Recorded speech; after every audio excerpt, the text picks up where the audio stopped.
Dave. Tox in his home grounds. Movement sliding and quad. Hi, do good. Hello. Here he is. Yeah, I appeared. You've summoned me through the magic of replays. It's good stuff, and we've got the smoke out there. But first question, most important question: what is it you say to Noctis to make him smile like he does?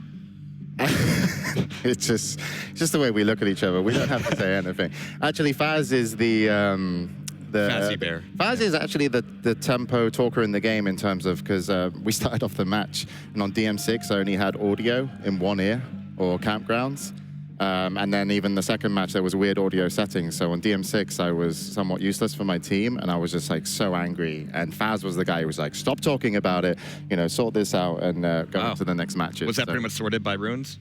Yeah, no, it was fine on Burial onwards. We had, full team with full audio, so that was nice. But I don't think it would have changed DM6 anyway. I think maybe they are a very good team. Yeah, so it seems like you both felt really strong on your home maps, but then Ruins was, of course, the real juicy one there. What was going on towards the end, especially that last quad run when quad was coming up, and they were at like what 83, 84. That's a tough call.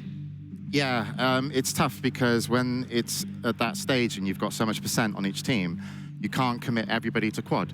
Yeah. You have to have an idea what's going on. So I ended up just letting them go to quad and standing to the left of teleporter exit just to block the person that was obviously going to pick up the soul, so I could tell the team where it was going to go.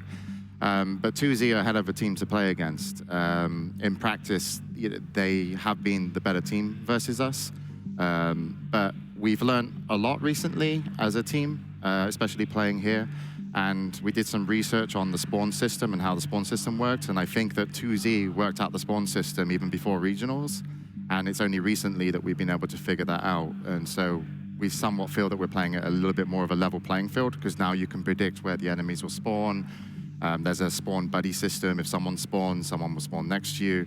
If you don't move, that doesn't kick in the buddy system, then they're spawned somewhere else. If you get a bad spawn, you can stand still, and then it forces your teammate to spawn somewhere. And we've only known it for a week, but that actually really helped understand the flow of the game against 2Z. If we didn't know that and we were playing just normal sacrifice, they would have owned us. Do you think it was like videos from them that you're able to crib some notes off for the spawn system, or was it mostly original research? We did some research, and then we even talked to 2Z about it. And they talked to you back about it? Well, yeah. Wow. I mean, I told them what I knew, and they told me just a tiny bits, like that makes sense, that does work, and stuff like this. Do you think they regret being so conversational? I don't think it was. I think since we figured it out, they were like, okay, they know, and then it's going to come down to just team play, aim, and. I mean, at some point, that's just how the game is going to be played. Yeah, and we've got just a great caliber of players. I'm honored to play with the guys. They're really. Baz is okay, but What have you been feeding Toxic this event?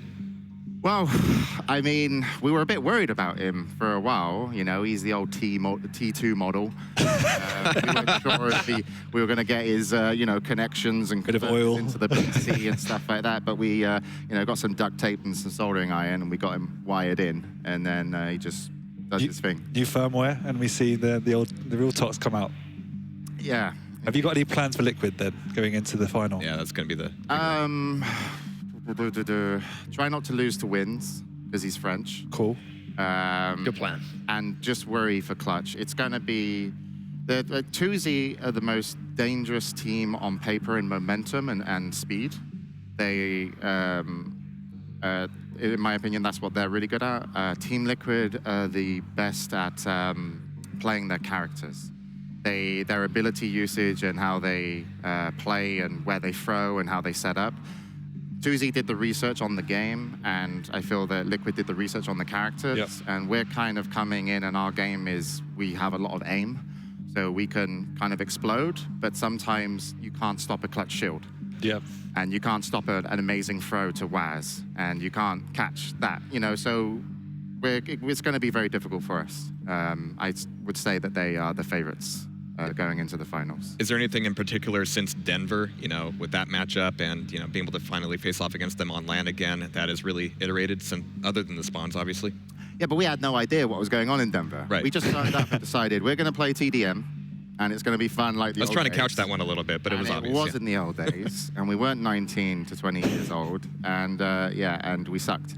So we played TDM, and like, you know, all the American teams came out and they had these game plans on how to pick up and how to use different characters. So we went back and we were like, okay, yeah, let's try not to suck. Well, it certainly paid off, and now you get to go against Liquid again in the grand final. Yeah. Yeah. So any words of encouragement to them or to your teammates? Continue carrying me, teammates. That's a good plan. And also, Liquid, just ignore the Doom. Doom doesn't do anything. Just don't shoot at the Doom. That's a good plan. Excellent. All right, dude. Thank you, and good luck going into it. Of course, we've had a lot.